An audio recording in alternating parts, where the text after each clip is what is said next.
Salutare băieți! Avem astăzi aici un Passat B7 la care o să venim cu un pachet de lumini ambientale. Tocmai ce a ajuns clientul, cam așa arată interiorul mașinii în momentul de față. Nu are niciun fel de ambiental, o să venim cu ambiental pe bord, uși, pedalier și buzunarele de la uși, inclusiv în spate. Așa, vă țin cu mine pe parcurs, o să vedeți frecvențe de pe montaj și haideți să-i dăm drumul. Bun băieți, momentan în stadiul ăsta ne aflăm, am tras banda de la bord, o să venim în partea de sus, în stânga la fel, pentru că și ușile o să le fac în partea de sus să fie o linie mai lungă, la fel și aici. Am tras pedalierul, în stânga e făcut, e și pus înapoi, mai am de tras aici, scaunul acesta și e cam gata bordul, acum o să lipesc banda de aici, pun trimurile nu pun trimurile încă, vreau să văd dacă aici reușesc să pun o bandă în jurul consolei și apoi pun trimurile, dar da, în stadiul ăsta suntem. Curent de la panoul de siguranță din stânga. Aici probabil o să luăm din brichetă dacă reușim să facem luminița de jurul consolei. Și da, revenim cu bordul aprins.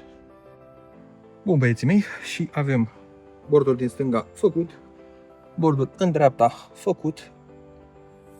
Deci nu se vede absolut nimic. Avem în jurul la consolă. Da? Și acum haideți să-i dăm și o cheiță, este pe contact și cam așa se vede. Le-am pus să pornească în toate culorile, da? Inclusiv aici. Haideți să dau eu lumina mai încet. Așa. Și apoi are un joc de lumină acum. Mie îmi place, îi place și clientului, ceea ce este tot ce contează. Merg pe 0, mă rog, cum e și normal. Da, a fost un pic de muncă, dar eu zic că rezultatul a meritat. N-am pus în partea de jos, pentru că acolo nu o să vă reflecte niciodată în parbriz. Așa că am preferat să pun în partea de sus, aici, inclusiv pe uși, toată partea de sus o să pun.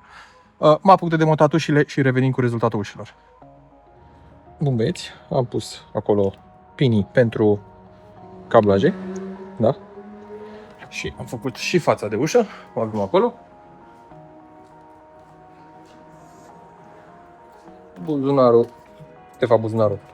Mânerul, buzunarul de la ușă, cât și lamele pe toată banda aceasta. Revenim și cu ușa să vă arăt cum iluminează. Bordul l-am arătat și așa că revenim cu rezultatul final când montăm toată mașina înapoi. Bun, și am venit și cu ușa gata. De câte vedeți este aproape invizibilă, numai dacă vă uitați atent se vede. Așa, în mod normal, nu este vizibilă, aici este ascunsă. La mâner nu se vede absolut nimic. Da? Și haideți să-i punem contactul ca să pornească. Cam așa se vede. Lamela de sus, cum am zis, să fie în ton cu bordul, pe același nivel. Avem și buzunarul acolo și mânerul ascuns jos. După cum știți, la mine vreau să fie totul cât mai impecabil, să nu existe posibilitatea de a vedea LED-urile, bumpii sau chiar și banda unde se poate.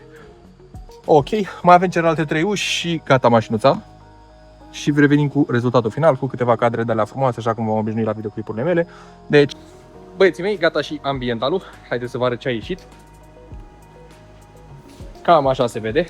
Am venit cu benzi deasupra trimului. Aici, cum v-am zis, astupa tot ascuns.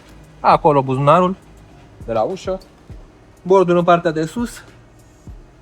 Și am venit inclusiv cu panoul acesta, care sincer a ieșit mișto. Pe spate cam așa se vede, să merg eu în partea din spate. Cam așa se vede aici. Da, și cam asta a fost mașinuța. O să vă las cu cadrele alea frumoase de care v-am zis. Dacă și voi vreți ambientare, vă așteptăm la Dynasty Works, în Râmnicu Vâlcea. Like, share, subscribe și ne vedem la următorul clip. V-am pupat!